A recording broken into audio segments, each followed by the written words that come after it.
இந்த பகல் வேளையில் நாம் சில நிமிடங்கள் தேவ வார்த்தைகளை தியானிக்கவும் ஜெபிக்கவும் தக்கதாக உங்கள் கரத்திலுள்ள வேதாகமத்தை 1 நாளாகமத்தின் புஸ்தகம் 28வது அதிகாரத்துக்கு நேராக திருப்பிக் கொள்ள கேட்கிறேன். எல்லாரும் பைபிள் வச்சிருப்பீங்க நம்புகிறேன்.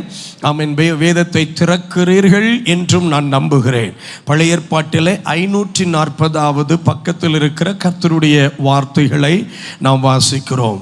தமிழ் வேதாகமத்தில் பழைய ஏற்பாட்டில் 540வது பக்கத்தில் இருக்கிற கர்த்தருடைய வார்த்தைகளை நாம் வாசிக்க இருக்கிறோம். 1 நாளாகமம் 28ஆம் அதிகாரம் 5, 6, 7 ஆகிய 3 வசனங்களை நாம் வாசித்து சில நிமிடங்கள் தேவ வார்த்தைகளை தியானிக்க போகிறோம். மீதமுள்ள இந்த நேரங்களை தெய்வம் தம்முடைய பூரண ஆளுகைக்குள் எடுப்பாராக. ஹல்லேலூயா. சேர்ந்து வாசிக்கலாமா? நீங்களும் என்னோடு இணைந்து வாசிக்கணும்னு நான் விரும்புகிறேன். இணைந்து சத்தம் உயர்த்தி வாசிப்போம். கர்த்தர் எனக்கு அநேகம் குமாரரை தந்தருளினார், ஆனாலும் இஸ்ரவேலை ஆளும் கர்த்தருடைய ராஜ்யபாரத்தின் சிங்காசனத்தின் மேல் உட்காருகிறதற்கு அவர் என்னுடைய எல்லா குமாரரிலும் என் குமாரனாகிய சாலமோனை தெரிந்து கொண்டு அவர் என்னை நோக்கி, உன் குமாரனாகிய சாலமோனே, என் ஆலயத்தையும் என் பிரகாரங்களையும் கட்டக்கடவன். அவனை எனக்கு குமாரனாக தெரிந்து கொண்டேன். நான் அவனுக்கு பிதாவாயிருப்பேன். இந்நாளில் நடக்கிறபடியே அவன் என் கற்பனைகளின்படியும் என் நியாயங்களின்படியும் செய்ய உறுதியாயிருப்பானானால் அவன் ராஜ்யபாரத்தை என்றென்றைக்கும் திடப்படுத்துவேன் என்றார். 5வது வசனத்தினுடைய ஆமென் வசன வார்த்தைகளை நாம் சற்றே கவனிக்க கர்த்தர் கிருபை தருவாராக. தாவீது இப்படி சொல்லுகிறார், கர்த்தர் எனக்கு அநேகம் குமாரரை தந்தருளினார், ஆனாலும் இஸ்ரவேலை ஆளும் கர்த்தருடைய ராஜ்யபாரத்தின் சிங்காசனத்தின் மேல் உட்காருகிறதற்கு அவர் என்னுடைய எல்லா குமாரரிலும் என் குமாரனாகிய சாலமோனை தெரிந்து கொண்டு, என் குமாரனாகிய சாலமோனை தெரிந்து கொண்டு. அநேக குமாரர்கள் தாவீதுக்கு இருந்த போதிலும் என்று தாவீது சொல்லுகிறார். வேதத்தில் நாம் கவனித்து பார்க்க கூடுமானால் 1 நாளாகமத்தின் புஸ்தகம் 3வது அதிகாரத்திலே தாவீதுடைய குமாரர்கள் எத்தனை பேர் என்கிறதை நாம் கணக்கிட்டு பார்க்கும்போது 19 குமாரர்களுடைய பெயர்கள் நமக்கு கொடுக்கப்பட்டிருக்கிறது. சில வேத பண்டிதர்கள் தாவீதுக்கு இன்னும் குமாரர்கள் உண்டு என்று சொன்னாலும் நாம் வேதத்தில் பெயர்கள் உள்ள குமாரர்களை கணக்கிட்டு பார்க்கும்போது he had 19 sons. 19 குமாரர்கள் தாவீதுக்கு இருந்தார்கள். 19 குமாரர்கள் இருந்த போதிலும் தேவனுடைய வார்த்தை இப்படி சொல்லுகிறது, தாவீதின் வீட்டில் பிறந்த அந்த 19 ஆண் மக்களிலும் ஒரே ஒருவனை மாத்திரம் தேவன் தெரிந்து கொண்டார். தேவன் தெரிந்து கொண்டார். இந்த அருமையான மாலை நேரத்திலே பரிசுத்த ஆவியானவர் வாலிப வயதில் இருக்கிற தேவ பிள்ளைகளாகிய உங்களுடன் பேச விரும்புகிற வார்த்தை, தெரிந்து கொள்ளப்பட்ட சந்ததி, தெரிந்து கொள்ளப்பட்ட சந்ததி, chosen generation. கர்த்தர் இந்த இடத்தில் இருக்கிற ஒவ்வொருவரையும் பார்க்கும்போது இப்படி சொல்லுகிறார், உங்கள் சந்ததியில் நான் உங்களை எனக்கென்று தெரிந்து கொண்டிருக்கிறேன். தெரிந்து கொள்ளப்பட்ட சந்ததி. ஒரு விசை சத்தமாய் இந்த வார்த்தையை நீங்க எல்லாரும் சொல்றீங்களா? தெரிந்து கொள்ளப்பட்ட சந்ததி. ஆஹா, இந்த சத்தம் போதுமானதாக இல்லை. கொஞ்சம் நல்ல சத்தம் உயர்த்தி சொல்லலாமே. தெரிந்து கொள்ளப்பட்ட சந்ததி. ஆமா, இன்னும் ஒரு விசை சத்தமா. ஆமா, சத்துரு கேட்க, நம்முடைய ஜனங்கள் கேட்க, உங்கள் காது கேட்க உறக்க சொல்லுங்க பார்ப்போம். தெரிந்து கொள்ளப்பட்ட சந்ததி. ஆமென். கர்த்தர் உங்களை ஆசீர்வதிப்பாராக. You are God's chosen generation. தேவனாலே தெரிந்து கொள்ளப்பட்ட சந்ததியாக கர்த்தர் பார்க்கிறார். அதுல தேவன் முக்கியப்படுத்தி காண்பித்த வார்த்தை, இந்த கூடுகைக்கான அழைப்பை தந்தபோது தேவ சமூகத்தில் அமர்ந்து, ஆண்டவரே, திரளாய் வருகிற பிள்ளைகளோடு நீர் பேசும் வார்த்தை என்ன என்று அமர்ந்த போது இந்த வேத பகுதிக்கு நேராக ஆவியானவர் என் கவனத்தை கொண்டு போனதை நான் காண முடிந்தது, உணர முடிந்தது. நிச்சயம் எனக்குள் என் ஆவியில் மிக பெரிய வெளிச்சத்தை, வெளிப்பாட்டை தந்த ஆவியானவர் உங்களோடும் இந்த வசனங்களை கொண்டு நிச்சயம் பேசுவார். நல்ல கை உயர்த்தி ஒரு ஆமென் சொல்லுங்க. கர்த்தருடைய நாமம் மகிமைப்படுவதாக. தெரிந்து கொள்ளப்பட்ட சந்ததி, 19 குமாரர்கள் இருந்த ஒரு வீட்டில் தேவன் ஒரே ஒரு குமாரனை தெரிந்தெடுக்கிறார். அவன் மீது அரசாட்சி செய்யும்படியான கிருபையை கர்த்தர் வைக்கிறார். அன்றைய நாமம் மகிமைப்படுவதாக. உங்கள் குடும்பத்தில், உங்கள் சபையில், உங்களுடன் வாழ்கிற வளருகிற எத்தனையோ வாலிப தம்பிமார் தங்கச்சிமார் இருக்கிற போதிலும் கர்த்தருடைய கண்கள் உங்கள் மீது ஒரு இரக்கம், கிருபை வைத்தது. ஆமென் சொல்ல முடியுமா? ஆமென். அதனாலதான் கர்த்தர் நம்மை இந்த ஸ்தலத்தில் இவ்விதமாய் கூடி வந்து அமர வைத்திருக்கிறார். ஆண்டவருடைய நாமம் மகிமைப்படுவதாக. கொஞ்சம் நம்ம தாவீதின் வீட்டை கவனிக்க போகிறோம். தாவீதுடைய 19 குமாரர்களையும் கர்த்தர் எனக்கு நினைப்பூட்டி, ஏன் சாலமோனை மாத்திரம் கர்த்தர் தெரிந்து கொண்டார் என்பதையும், மற்ற 18 பேரும் ஏன் தேவனால் தெரிந்து கொள்ளப்படவில்லை என்கிறதையும் கர்த்தர் எனக்கு உணர்த்தின போது அது உண்மையிலே எனக்கு ஒரு நல்ல ஆவிக்குரிய பாடமாக இருந்தது. இன்றைக்கும் இந்த பகல் வேளையில் இந்த சத்தத்தை கேட்கிற தேவ பிள்ளைகள், நீங்களும் நானும் கர்த்தர் நமக்கு தந்த நல்ல ஆலயத்தில் வைக்கப்பட்டிருக்கிறோம். ஆலயம் நமக்கு தகப்பன் வீடு என்று வேதம் சொல்லுகிறது. தகப்பனின் வீடாகிய ஆலயத்தில் நாம் இருக்கிறோம். நீங்களும் நானும் தேவனுக்கு பிள்ளைகளாக இருக்கிறோம். ஆமென். ஆனா ரொம்ப முக்கியமான கேள்வி, பிள்ளைகள் என்பதினால் நமக்கு எல்லாம் உண்டு அப்படி நம்ம நினைச்சிட கூடாது. ஆமா, தெரிந்து கொள்ளப்பட்ட தலைமுறை அல்லது தெரிந்து கொள்ளப்பட்ட சந்ததி என்கிற ஸ்தானத்துக்குள் நாம் நிற்க வேண்டியதும் வாழ வேண்டியதும் அவசியம் என்கிறதை பரிசுத்த ஆவியானவர் நமக்கு இந்த மாலை நேரத்தில் முக்கியப்படுத்துகிறார். 4 காரியங்களை உங்களுக்கு முன்பாக வைக்க விரும்புகிறேன். தாவீதின் குடும்பத்தில் அவனுக்கு இருந்த பிள்ளைகளை 4 பகுதிகளாக பிரிக்கிறோம். 1, தரிசனம் அற்றவர்கள். தரிசனம் அற்றவர்கள். எழுதுகிறவர்கள் எழுதுங்கள், எழுதாதவர்கள் நினைவில் வைத்துக் கொள்ளுங்கள். என்ன? தாவீதினுடைய 19 குமாரர்களையும் 4 பகுதிகளாக பிரிக்கிறோம். 1, தரிசனம் இல்லாதவர்கள், விஷன்லெஸ் பீப்புள்.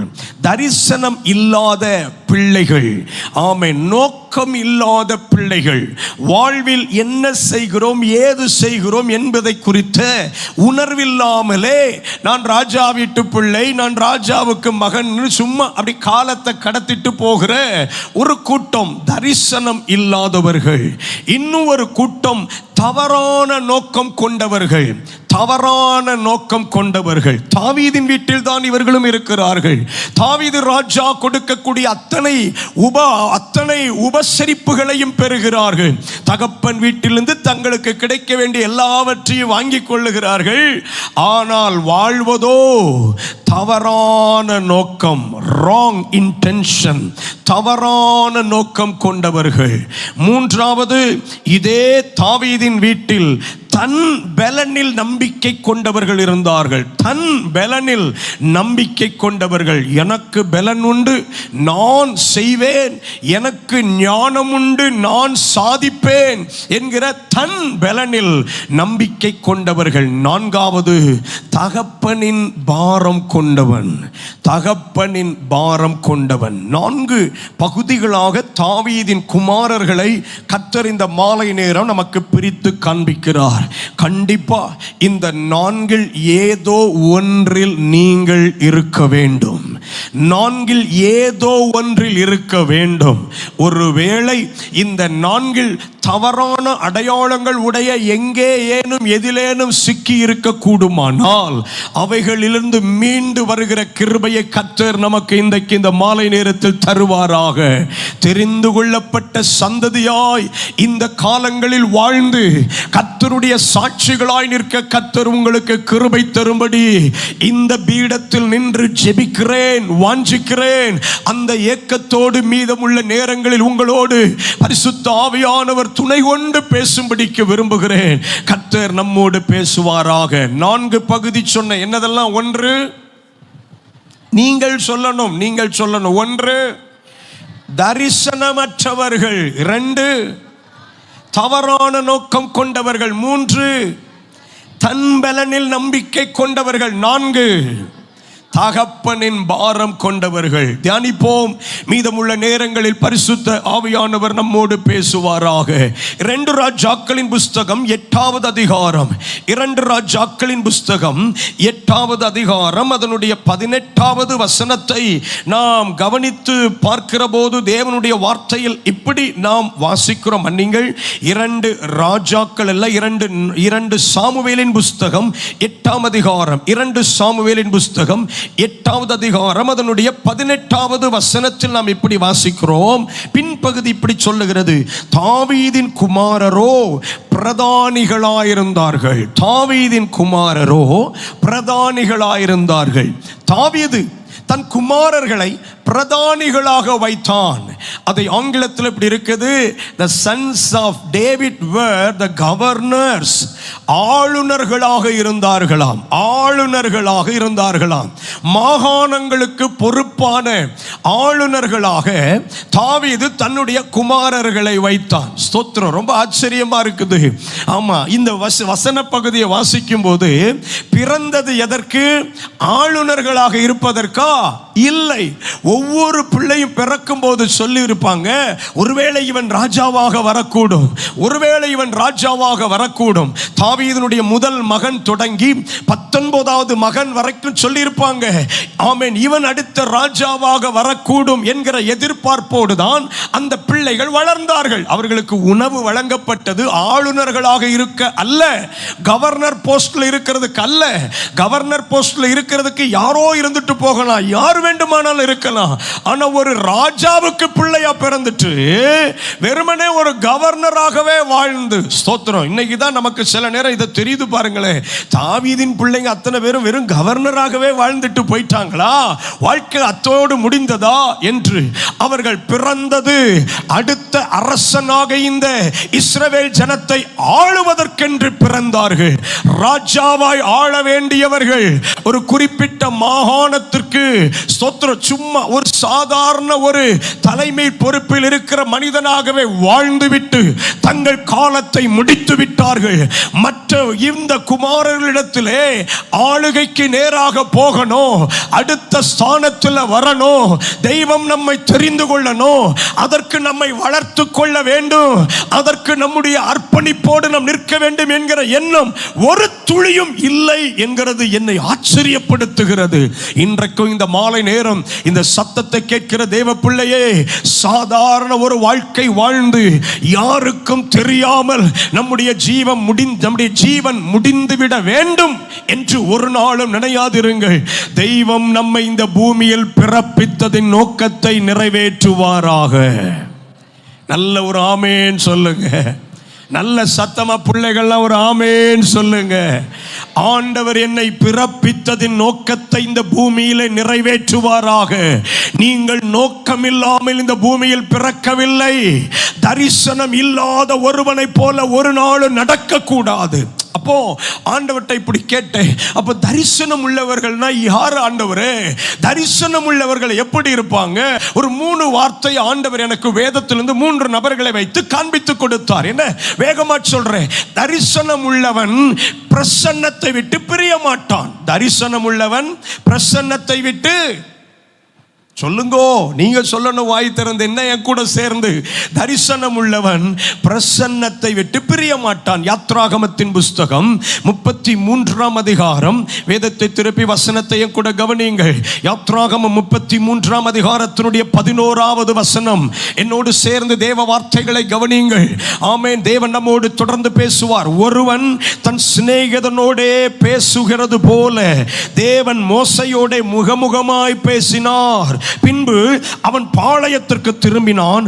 நூனின் குமாரனாகிய யோசுவா என்னும் அவனுடைய பணிவிடைக்காரனாகிய வாலிபன் ஆசரிப்பு கூடாரத்தை விட்டு பிரியாதிருந்தான். கவனித்தீர்களா? கவனித்தீர்களா? முகமுகமாய் பேசின மோசே தேவன் பேசி முடித்த பின்பு ஆமேன் போட்டு கிளம்பி வீட்டுக்கு போயிட்டாரு. ஆனால் ஒரு வாலிபன் அந்த கூடாரத்துக்கு வெளியே நின்று பார்க்கிறான். உள்ள போயிட்டு வர்ற மோசையுடைய முகம் பிரகாசிக்கிறது. மோசையிடத்தில் தேவ வார்த்தை இருக்கிறது. கருகலான காரியங்களுக்கான தெளிவுபடுத்தும் வெளிப்பாடுகள் மோசைக்கு கிடைக்கிறது. There is something in this tent. இந்த கூடாரத்தில் ஏதோ ஒன்று இருக்கிறது என்பதை புரிந்து கொண்ட அந்த மோசையின் பணிவிடைக்காரனான யோசுவா என்கிற வாலிபன் ஆசரிப்பு கூடாரத்தை விட்டு பிரியாதிருந்தான். நாம் கவனிக்கிறீர்களா? தரிசனம் உள்ளவன் பிரசன்னத்தை விட்டு பிரிவதே இல்லை. அல்லேலூயா. ஆலயம் முடிச்ச உடனே அப்படியே வேகமா வீட்டுக்கு ஓட நினைக்க கூடாது. ஒரு கூட்டம் முடிச்ச உடனே இடத்தை காலி பண்ணணும் நினைக்க கூடாது. ஸ்தோத்திரம். அந்த இடத்தில் இன்னும் கொஞ்ச நேரம் இருந்து தேவ மகிமையை, தேவ பிரசன்னத்தை இன்னும் நான் சபதரித்துக் கொள்ளணும், எடுத்துக் கொள்ளணும். தேவ பிரசன்னம் நிறைந்த இந்த இடத்துல இன்னும் காத்திருக்கணும் என்கிற ஏக்கத்தை ஆவியான தெய்வம் தருவாராக. கை உயர்த்தி நல்ல ஒரு அல்லேலூயா. கர்த்தர் நல்லவர். வாலிபனே, தேவ சமூகத்தை விட்டு பிரிவதற்கு துடிக்காதே. தேவ சமூகத்தை விட்டு ஓடுவதற்கு துடிக்காதே. இந்த கடைசி காலங்களிலே தேவ சமூகத்தை விட்டு ஓடுகிற வாலிபர்கள் அதிகம். தேவ சமூகத்தை விட்டு பிரிந்து போகிற வாலிபர்கள் அதிகம். ஆனால் தெய்வம் இன்றைக்கு மாலை நேரம் என்னை இந்த பிரசங்கத்தை செய்ய வைக்கிற போது இப்படி சொல்லுகிறார். இந்த இடத்தில் தேவ சமூகத்தை விட்டு பிரியாதிருக்கிற யோசுவாக்களை நான் எழுப்ப போகிறேன். நல்ல கை உயர்த்தி ஒரு அல்லேலூயா. தேவ நாம மகிமைப்படுவதாக. இந்த கன்வென்ஷன் நாட்களில் தேவ சமூகம் எவ்வளவு மேன்மையானது, தேவ சமூகம் எவ்வளவு மகத்துவமானது, தேவ சமூகம் எவ்வளவு இன்பமானது என்கிறதை உணர்ந்து அறிந்து அதிலே நிலைத்திருக்கிற, காத்திருக்கிற, விழுந்து கிடக்கிற யோசுவாக்களை கர்த்தர் எழுப்புவாராக. நான் வாஞ்சிக்கிறேன், நான் விரும்புகிறேன். இந்த கிருபாசனம் ஸ்தாபனத்தில் உள்ள சபைகளில் இருந்து யோசுவா போன்ற வாலிப தம்பிமாரை, வாலிப தங்கச்சிமாரை கர்த்தர் திரளாய் எழுப்புவாராக. தேவ சமூகத்தில் காத்து கிடக்கிற ஒரு தலைமுறை எழும்ப. Praise the Lord. கர்த்தர் கிருபை தருவாராக. ஆமென், ஆமென். நல்ல ஒரு ஆமென் சொல்லுங்க. ஸ்தோத்திரம். கர்த்தர் நல்லவர். ஆவியில நான் ரொம்ப பலமா இதை விசுவாசிக்கிறேன். God is going to rise just like Joshua. யோசுவாவை போல தேவ சமூகத்தை விட்டு பிரியாத தலைமுறைகளை எழுப்பி தருவாராக. ஓடுகிறவர்கள் ஓடட்டும், தேவ சமூகத்தை விட்டு தூரம் போகிறவர்கள் போகட்டும். தம்பி, ஆவியானவர் இந்த மாலை நேரம் உன்னோடு பேசுகிறார். இன்னும் கொஞ்சம் ஜெபிக்க ஆவியானவர் ஏவுவாரானால், தங்கச்சி இன்னும் கொஞ்சம் ஆவியில நிரம்பி தேவ சமூகத்தில் காத்திருக்க ஆவியானவர் உன்னை ஏவுவார் என்றால், நீ பிரசன்னத்தை விட்டு பிரியாதிருக்கிற தரிசனமுள்ள தலைமுறை, தரிசனமுள்ள தலைமுறை. நீங்க தரிசனமுள்ள தலைமுறையா இருக்க போய் தான் இந்த பந்தலுக்குள்ள இந்த மத்தியான நேரம் கொண்டு வந்து ஆவியானவர் உங்களை உட்கார வச்சிருக்கிறாரு. தரிசனம் இல்லாதவர்கள் இங்க இருக்க மாட்டாங்க. வந்திருக்கிறது கன்வென்ஷனுக்கு, ஆனாலும் கொஞ்சம் அங்க சுத்துவோம் இங்க சுத்துவோன்னு அப்படியே ஸ்தோத்திரம் அலைக்கழிக்கும் ஆவிகள் அவர்களை அலைக்கழிக்கும். ஆனா உங்களை வேற வழி இல்லாம ஆண்டவர் கொண்டு வந்து இருத்த நிறுத்தி வச்சிருக்கிறார். ஏன்னா தரிசனம் உள்ள தலைமுறையாக கர்த்தர் எழுப்ப விரும்புகிறார். ஆமென். ஒரு தரிசனம் உள்ள வாலிப தம்பி வாலிப தங்கச்சி எப்படி கண்டுபிடிக்கலாம் தெரியுமா? பிரசன்னத்தை விட்டு பிரிய மாட்டார்கள். ஹல்லேலூயா. இரண்டாவது, ஒரு தரிசனம் உள்ள ஒரு வாலிப தம்பி ஒரு வாலிப தங்கச்சியை எப்படி நாம் அடையாளம் காண்பது? ஆமென். 1 சாமுவேலின் புஸ்தகம் 2 ஆம் அதிகாரம் அதனுடைய 26வது வசனத்தை பாருங்கள். 1 சாமுவேல் 2ஆம் அதிகாரத்தினுடைய 26வது வசனம். சாமுவேல் என்னும் பிள்ளையாண்டானோ பெரியவனாக வளர்ந்து கர்த்தருக்கும் மனுஷருக்கும் பிரியமாக நடந்து கொண்டான். 1, பிரசன்னத்தை விட்டு பிரிய மாட்டான். 2வது, பிரியமானவனாய் நடந்து கொள்வான். பிரியமானவனாய் நடந்து கொள்வான். ஸ்தோத்திரம். இந்த வார்த்தை என்னை ரொம்ப சந்தோஷப்படுத்துகிறது. கவனிங்கள். சாமுவேல் என்னும் பிள்ளையாண்டானோ, அடுத்த வாக்கியம் என்ன சொல்லுது? பெரியவனாய் வளர்ந்து. உங்க பைபிள்ல இருக்குதா? எப்படி வளர்ந்தாரா? இப்ப அவரு பெரியவனாய் வளர்ந்து. எல்லா பிள்ளைகளுமே சின்ன பிள்ளையா இருக்கும்போது சொல் கேட்கும். ஆமா, வளர்ந்ததுக்கு அப்புறம் தான் கொம்பு முளைக்கும். என்ன, நான் பைபிள் காலேஜில் போய் ஃபர்ஸ்ட் கிளாஸில் உட்கார்ந்துருக்கிறேன். எங்களுடைய பைபிள் காலேஜ் அந்த ஸ்தாபனத்தின் தலைவர் அந்த முதல் வகுப்பில் மாணவர்களை சந்திக்க வந்திருக்கிறார். நாங்கள் எல்லாரும் ரொம்ப பயபக்தியோடு உட்கார்ந்துருக்கும் போது எல்லாரும் முகத்தை உற்று பார்த்தார். எங்கள் கிளாஸில் நாங்கள் ஒரு 21 மாணவர்கள் இருந்தோம். ஒவ்வொருத்தர் முகத்தையா பார்த்து சிரிச்சிட்டு அவர் சொன்ன முதல் வார்த்தை என்ன தெரியுமா? கழுத குட்டியும் குதிரை குட்டியும் குட்டியா இருக்கும்போது அழகா தாண்டா இருக்கும்னார். கழுத குட்டியும் குதிரை குட்டியும் குட்டியா இருக்கும்போது அழகாத்தான் இருக்கும் தம்பி. வளர்ந்ததுக்கு அப்புறம் தான் கழுதைக்கு மூக்கு வெளுத்துறோம்னாரு. குதிரை சவாரிக்கும் கழுத போதி சுமக்கிறதுக்கும் போகும் அப்படின்னார். வளரும் போதுதான் நம்முடைய சுபாவம் வெளிப்படும். சில நேரம் சொல்றோம் பார்த்தீங்களா, என்னை சின்ன பிள்ளை நினைக்க கூடாது, நான் இப்ப வளர்ந்துட்டேன். என்ன பச்சை பிள்ளை நினைச்சுங்களா? நான் வளர்ந்துட்டேன். வளர்ந்ததுக்கு அப்புறம் தான் நமக்கு நிறைய பிரச்சனையே வரும். ஸ்தோத்திரம். என் தகப்பனார் ஒரு பாஸ்டர் தான். ஆமா, எங்க அப்பா கிட்ட நான் எனக்கு பிள்ளைகள் பிறந்ததுக்கு அப்புறம் வரைக்கும் திட்டு வாங்கியிருக்கேன், அடி வாங்கியிருக்கிறேன். எனக்கு பிள்ளைகள், என் பிள்ளைகளே கேட்டிருக்கு, என்ன டாடி தாத்தா உங்க மேல, அமைதியா ஓரத்துக்கு போயிரு. அந்த அடி அந்த உததான் இப்போ ஊழியக்காரனா என்ன செஞ்சிருக்குது, கொண்டு வந்து நிறுத்தி இருக்குது. ஆனால் நான் 12th படிக்கும்போது எனக்கு ஒரு நண்பன் இருந்தான். அந்த நண்பன் சொன்னா, இல்லை உங்க அப்பா இன்னுமால உன்னை அடிச்சுட்டு இருக்காரு, நீ பச்சை பிள்ளையா இருக்கல, வளர்ந்துட்ட தெரியுமால, நீ இப்ப எவ்வளவு வளர்ந்துட்ட, அப்பெல்லாம் அப்பா அம்மா நம்மளை அடிக்க விடக்கூடாதுல்ல அப்படின்னு அவன் சொன்னான். எங்க அப்பா ஒரு நாள் என்னை அடிக்க வந்தாரு. இப்படி தடுத்துட்டு ஒரு முறைச்சே எங்க அப்பா சொன்னாரு, தோளுக்கு மேல வளர்ந்துட்ட, இனி நீ தோழன்னு என் தோள் தட்டி கொடுத்துட்டு போயிட்டார்ல. அன்னையிலிருந்து எங்க அப்பா என்னை அடிக்க மாட்டாரு. அப்படின்னா என்ன அர்த்தம்? உங்க அப்பா உன்னை அடிக்க வரும்போது எதிர்த்து ஒரு முறைச்சிட்டு கையை அப்படி நீட்டிரு, உங்க அப்பாவும் அடிக்க மாட்டார். நானும் இதை மனசுல வச்சுட்டு, ஆமா தக்க சமயம் வரட்டும், ஆமா நம்ம தரத்தை காட்டுவோன்னு எழுதிட்டு நினைச்சிட்டே இருந்தேன். பின்பு சமயம் வாய்த்தது. ஒரு சந்தர்ப்பத்தில் எங்க அப்பா என்னை திட்டிட்டு அடிக்க வர்ற, அப்படி முறைக்கணும்னு நினைச்சது தான் பாருங்க, ஒரு பலத்த கரம் என் வலதுபுறம் காதோரமா பலார்னு அரைஞ்சது. அப்புறம் ஒரு 10-12 நிமிஷம் பூமியில் இருந்தேனோ பரலோகத்தில் இருந்தேனோ தெரியாது. நான் கண் விழித்த போது வீட்டுக்கு வெளியே வேப்ப மரத்தில் என்னை சாட்சி வச்சிருந்தாங்க. யாரோ 2-3 பேர் தண்ணி தெளிக்கிறாங்க. என்னை கன்னத்தில் தட்டி, ஐயா தங்கம் அப்படின்றாங்க. எனக்கு அப்படியே எங்கேயோ எல்லாம் நிழலா தெரியுது, தலை சுத்துது, நான் எங்க இருக்கேன் அப்படின்னு கேட்டுட்டு இருக்கிறேன். எனக்கு முன்பாக ஒரு மனிதர் அப்படி பின்பாக கையை கட்டிட்டு, என்ன முழிச்சிட்டானோ அப்படின்னு. நான் சும்மா இருக்கப்படாதா, முழிச்சிட்டேன் அப்படின்னு பாருங்க. ஆமா, அப்புறம் இடது பக்கம் அந்த பலத்த கரம் பலமாய் அமர மீண்டும் மகிமைக்குள்ள போனேன்.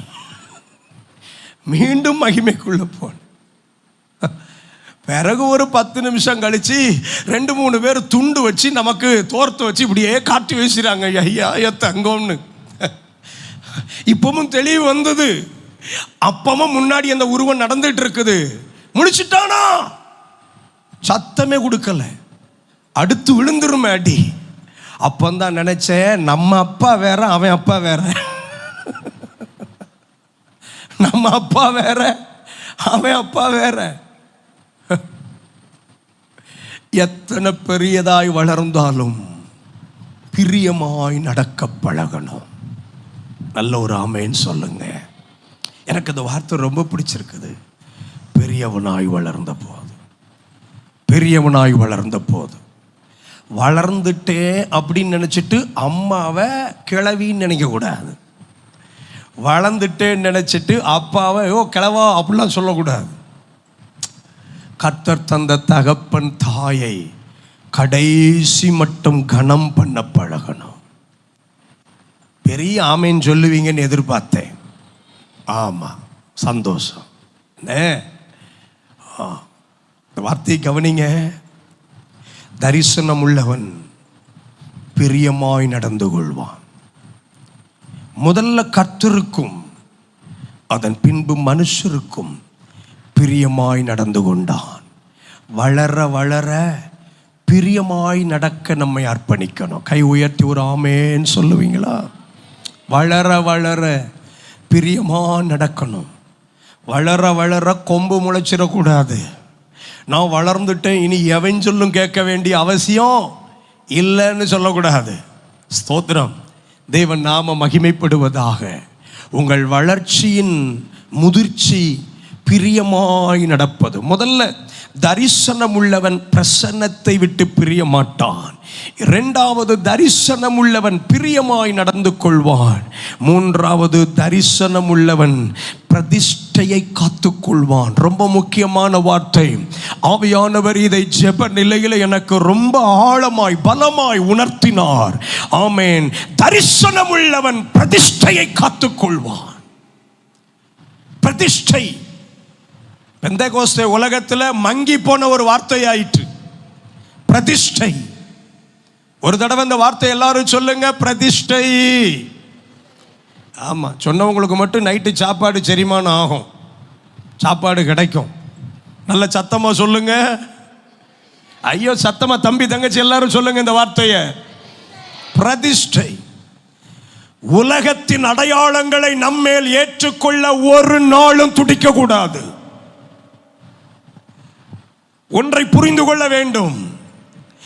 எத்தனையோ பெற்றோர் இருந்தும் ஏன் இந்த ஜெபிக்கும் பெற்றோருக்கு கர்த்தர் என்னை பிள்ளையாக கொடுத்தார்? எத்தனையோ கிறிஸ்தவ பெற்றோர் இருந்தும் ஏன் பிரதிஷ்டை உள்ள ஒரு ஸ்தாபனத்தில் உள்ள தாய் தகப்பனுக்கு என்னை கர்த்தர் பிள்ளையாக கொடுத்தார்? தெய்வம் என்னை ஒரு பிரதிஷ்டை உள்ள பிள்ளையாக வளர்க்க விரும்புகிறார். நல்ல ஒரு ஆமேன்னு சொல்லுங்க. சத்தமா ஒரு ஆமேன்னு சொல்லுங்க. சத்தத்தை கேட்கிற வாலிப தங்கச்சி, வாலிப தம்பி, ஒரு காரியத்தை உன் மனதில் ஆழமாய் பதிய வைத்துக்கொள்.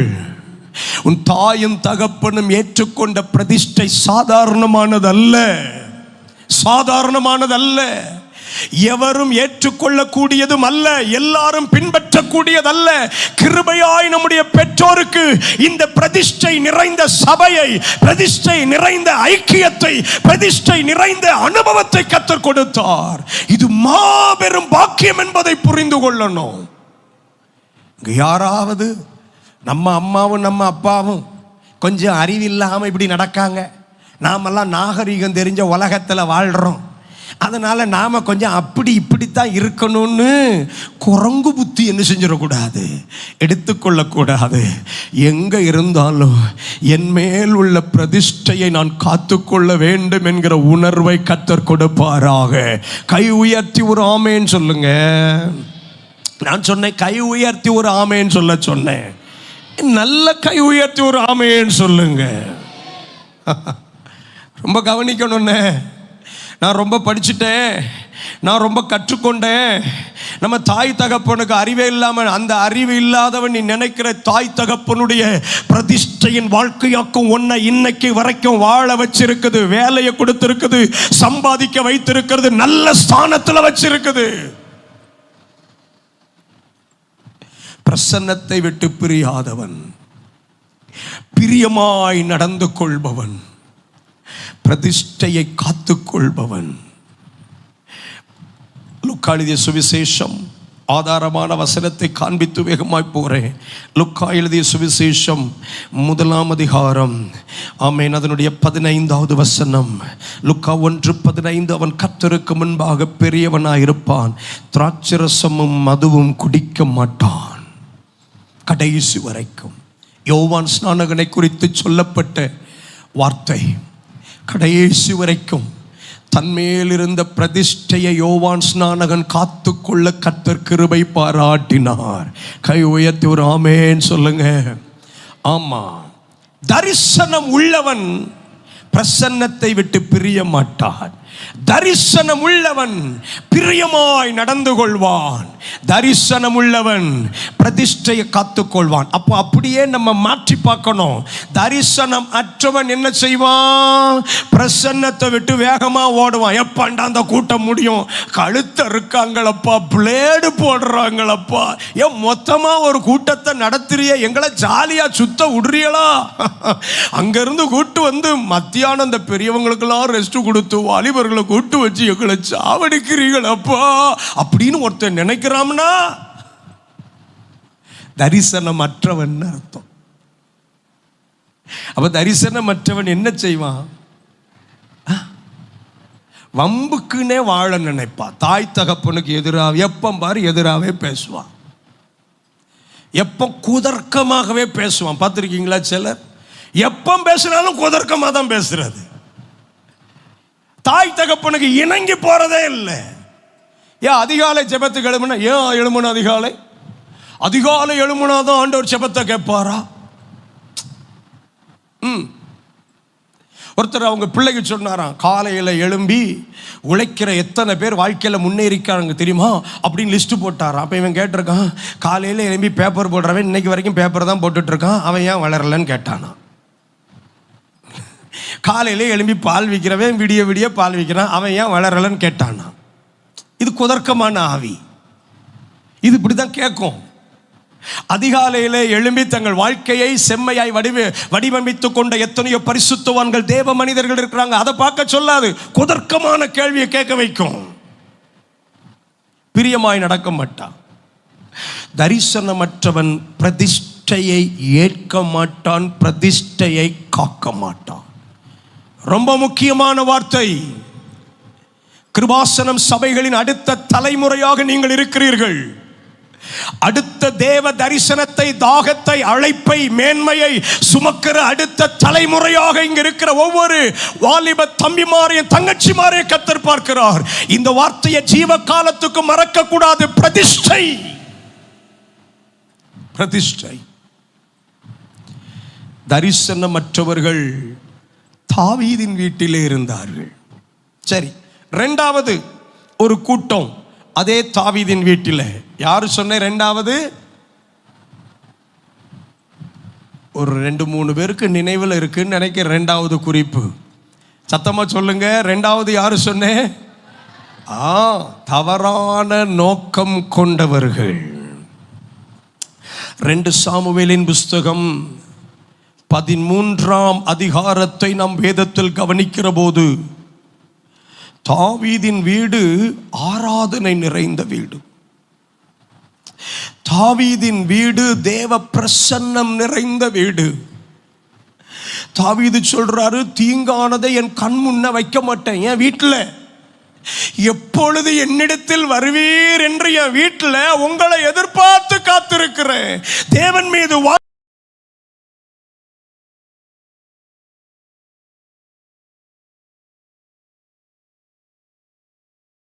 தாகமும் கொண்ட ஒரு தகப்பன் இருக்கிற வீடு.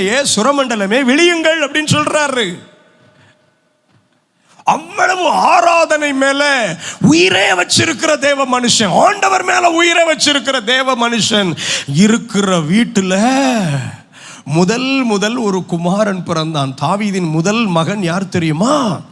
Amnon, first son of David. தாவீதுடைய முதல் பையன் அம்னோன். இப்போ கொஞ்சம் யோசித்து பாருங்களேன், தாவீதுக்கு குழந்தை பிறந்திருக்குது, முதல் குமாரன் அம்னோன். இப்ப எல்லாரும் அம்னோனை பார்க்கும்போது என்ன சொல்லிருப்பாங்க தெரியுமா? அடுத்த ராஜா, அடுத்த ராஜா. பாஸ்டருக்கு பிள்ளை பிறந்த உடனே எல்லாரும் என்ன சொல்றாங்க? குட்டி பாஸ்டர். ஆமா, உடனே அவன் குட்டி பாஸ்டரோ குட்டி சுவரா இருக்க போறவனோ தெரியாது, ஆனா பேர் என்ன பேர் எடுத்த உடனே குட்டி பாஸ்டர்.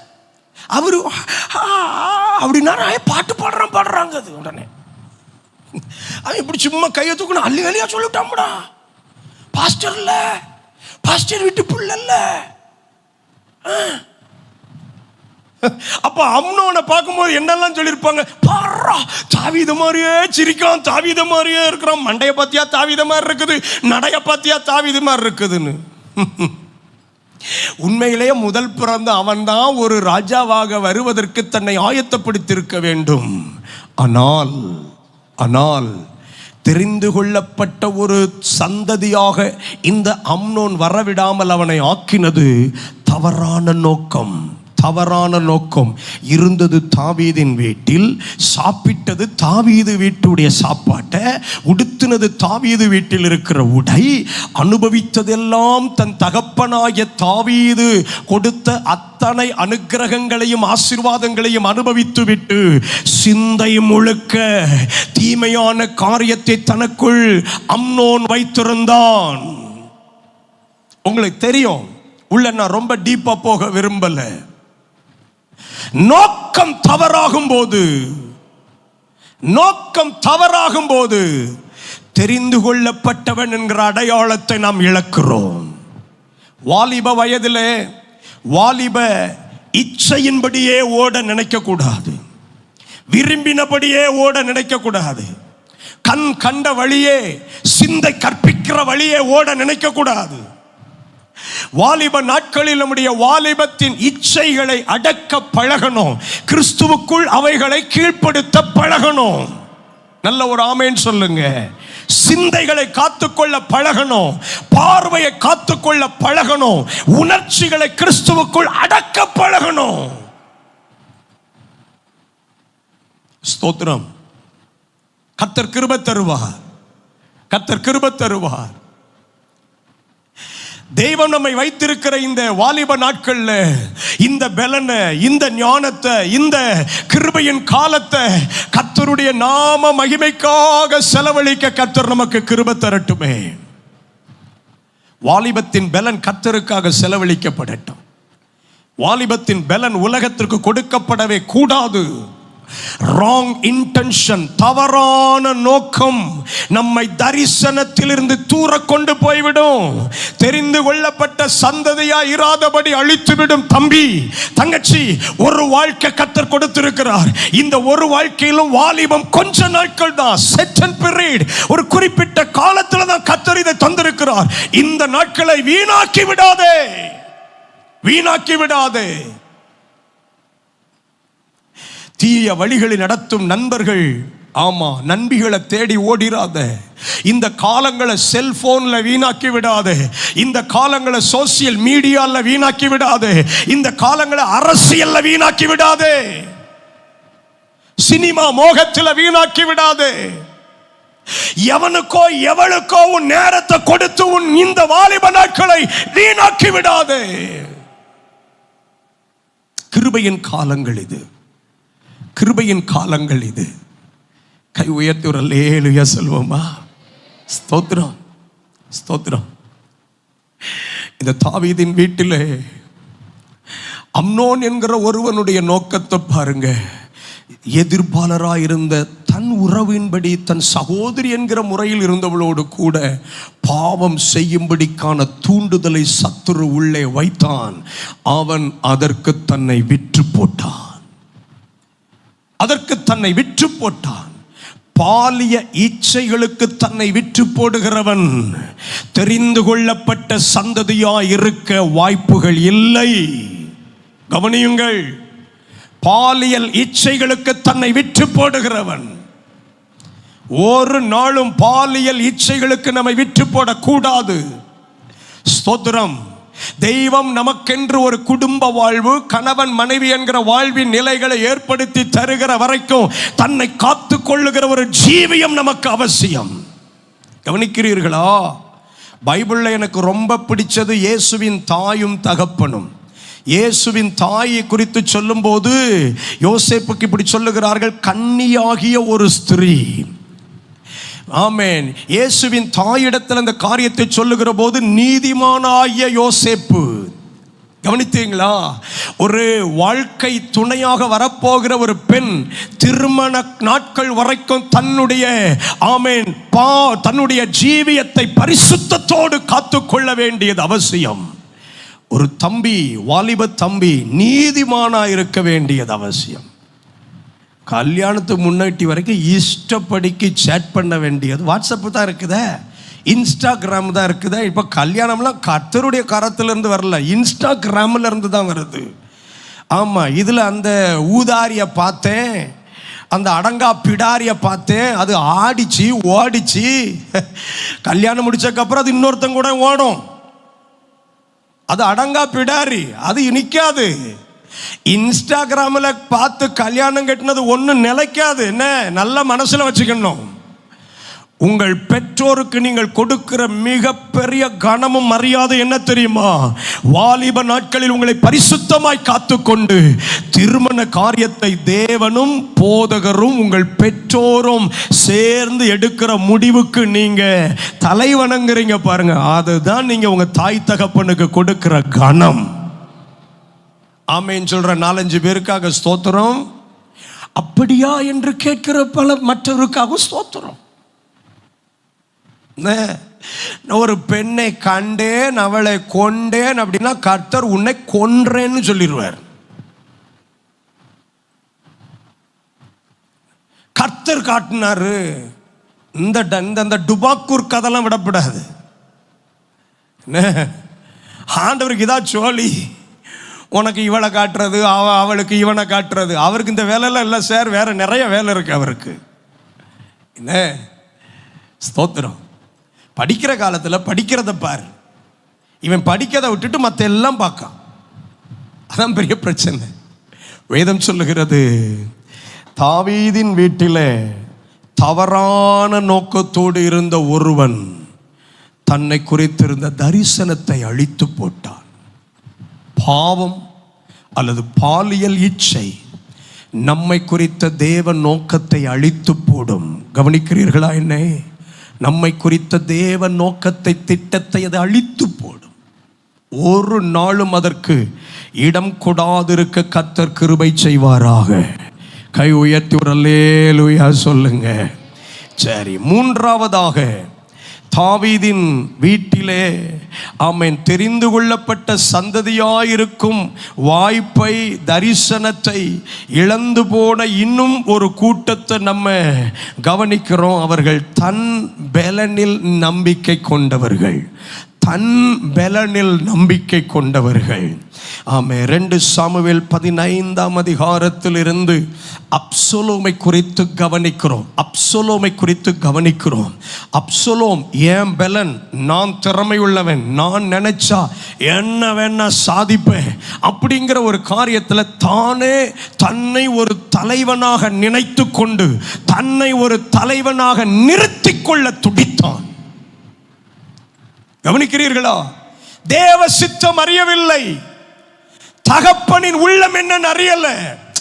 உடல்வாக இருந்ததுனால, திறமை இருந்ததுனால, எல்லாரும் நீ அதுக்கு ஆப்டான ஆளுப்பா அப்படின்னு சொன்னதுனால, அவன் மனசே தன்னை தகுதியானவனாக எண்ணினதினாலே he imagined himself, தன்னையே அப்படி நினைச்சுக்கிட்டான். நம்ம தான் தலைவன். அப்புறம் நினைச்சான், அப்பனுக்கு தான் வயசாயிச்சே, ஹலோ அப்பாவுக்கு தான் வயசாச்சே, இனிமே அவர் இருந்தா என்ன, இல்லாமல் போனா என்ன, நம்ம மக்களை வசியப்படுத்திக்கலாம் அப்படிங்கிற ஒரு மைண்ட் செட் அவனுக்கு.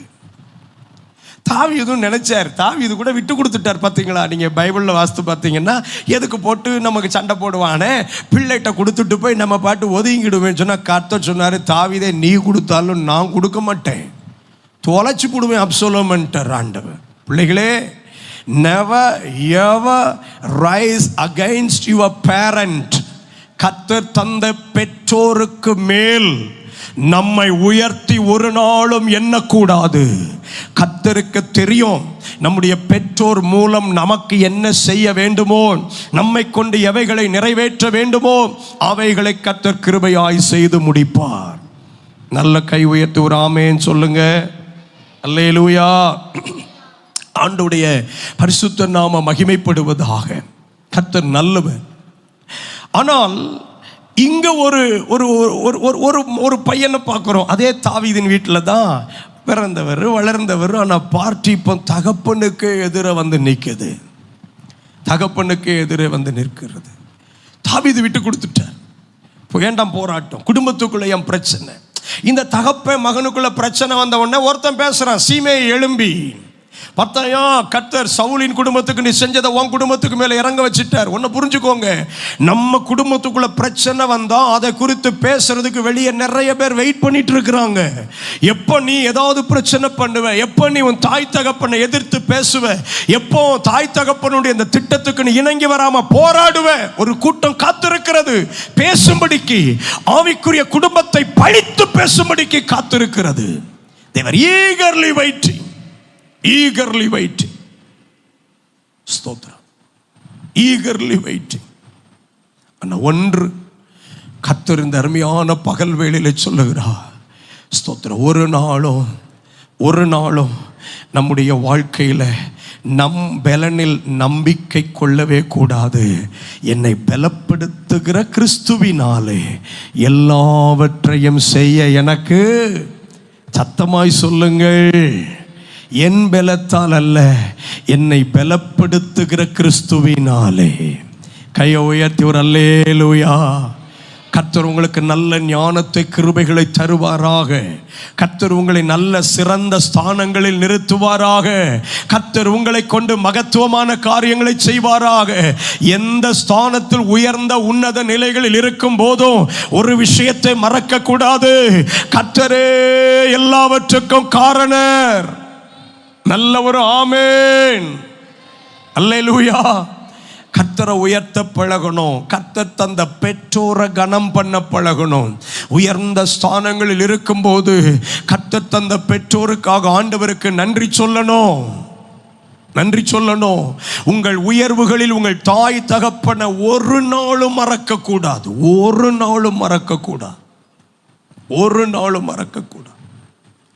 அப்சலோம் கர்த்தர் தந்த தகப்பனுக்கு எதிரே எழும்பினதுனாலேயாக்கும் தெரிந்து கொள்ளப்பட்டவன் என்கிற ஸ்தானத்திலிருந்து தள்ளப்பட்டு போனான். நான்காவதாக ஒரு குரூப் தாவீதின் வீட்டில். 1 ராஜாக்களின் புஸ்தகம் 3ஆம் அதிகாரத்தை என்னோடு திருப்பி கவனித்து பாருங்கள். 1 ராஜாக்களின் புஸ்தகம் 3ஆம் அதிகாரம். கர்த்தருடைய நாமம் மகிமைப்படுவதாக. இந்த மாலை நேரத்திலும் தெய்வம் நம்மோடு பேசுகிற அவருடைய நல்ல வார்த்தைகளுக்காக கர்த்தரை ஸ்தோத்திரிக்கிறேன். 1 ராஜாக்கள் 3ஆம் அதிகாரம் எடுத்தீர்களா? நாம் தெய்வ வார்த்தைகளை இணைந்து வாசிக்க போகிறோம். ஸ்தோத்திரம். 5வது வசனத்தில் இருந்துள்ள வசனங்களை நாம் வாசிக்கிறோம். 1 ராஜாக்கள் 3ஆம் அதிகாரம் 5வது வசனத்தில் இருந்து உள்ள தேவ வசனங்களை வாசிக்கிறோம். பிள்ளைகள் எடுத்தீங்களா? ஆமென். ஸ்தோத்திரம். தங்கச்சி எடுத்தியாமா? Hello, Bible எடுத்தியாமா? கவனிக்கிறீங்களாம்மா? முக்கியமான நேரத்துக்குள்ள வர்ற பைபிளை திறந்து வசனங்களை பாருங்க. கமான், தேவ வார்த்தைகளை பாருங்க தம்பி, வசனங்களை கவனிங்க. 1 ராஜாக்கள் 3ஆம் அதிகாரம் வசனம் 5 கிபியோனிலே கர்த்தர் சாலமோனுக்கு ராத்திரியில் சொப்பனத்திலே தரிசனமாகி, நீ விரும்புகிறதை என்னிடத்தில் கேள் என்று தேவன் சொன்னார். அதற்கு சாலமோன், என் தகப்பனாகிய தாவீது என்னும் உமது அடியான் உம்மை பற்றி உண்மையும் நீதியும் மன நேர்மையுமாய் உமக்கு முன்பாக நடந்தபடியே. வாவ், என்ன வார்த்தை பார்த்தீங்களா? ஆண்டவர் சாலமோன் என்ன கேட்கிறாரு? நீ விரும்புகிறதை என்னிடத்தில் கேள். அப்ப உடனே சாலமோன் என்ன பண்ணிருக்கணும்? நம்பர் 1, நம்பர் 2, நம்பர் 3, ஒரு 7 காரியம். I desire those things, Lord. Grant me. Thank you, Lord. அப்படிதானே சொல்லி இருக்கணும். ஆண்டவர் சொப்பனத்தில் வந்து கேட்கிறார், நீ விரும்புகிறதை என்னிடத்தில் கேள் என்று. ஆனா பதிலுக்கு சாலமோன் சொப்பனத்தில், ஸ்தோத்திரம் ஸ்தோத்திரம், கர்த்தர் நல்லவர். நமக்கெல்லாம் நினைவுல கூட அந்த வார்த்தையெல்லாம் வரமாட்டேங்குது. ஆனா சாலமோனுக்கு கனவுல கூட தகப்பனை நினைச்சிட்டு இருந்திருக்கிறான். என் தகப்பன், என் தகப்பன், இளம் வயதில் தாய் தகப்பனால் கைவிடப்பட்ட என் தகப்பன். ஆமென். இளம் பிராயத்தில் காடுகளில் அலைந்து திரிந்து ஆடுகளை மேய்த்து கொண்டிருந்த என் தகப்பன் அரண்மனைக்கு வந்த போதிலும், அபிஷேகம் பெற்றவராயிருந்த போதிலும், வனாந்தரங்களிலே, மலைகளிலே, காடுகளிலே ஓடி ஓடி ஆண்டு கணக்காக சவுலின் கொடுமையான தாக்குதல்களுக்கு தன்னை விலக்கி கிருபையாய் காத்து கொண்ட என் தகப்பன், தெய்வம் தந்த குடும்பத்தை கட்டி எழுப்பும்படிக்கு பாரம் கொண்ட என் தகப்பன்.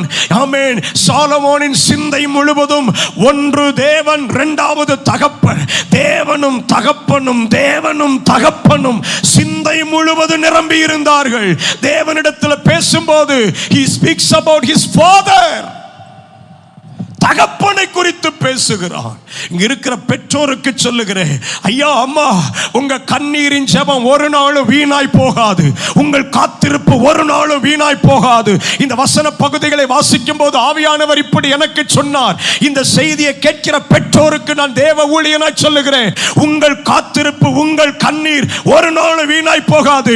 ஒரு நாள் வரும், உங்கள் பிள்ளைகள் உங்க மேல கர்த்தர் வைத்திருக்கிற கிருபையை உணர்ந்து கொள்வார்கள். அல்லேலூயா. நீங்க நினைக்கிறீங்க பிள்ளைங்க என்னை உணர்ந்து கொள்ளல, பிள்ளைங்க என்னை அங்கீகரிக்கல, பிள்ளைகள் என் மேல இருக்கிற கிருபையை புரிந்து கொள்ளல. கர்த்தருடைய ஊழியனா இதை தீர்க்க தரிசனமா சொல்றேன். They will declare that one day, ஒரு நாள் அறிக்கையிடுவார்கள், ஒரு நாள் அறிக்கையிடுவார்கள்.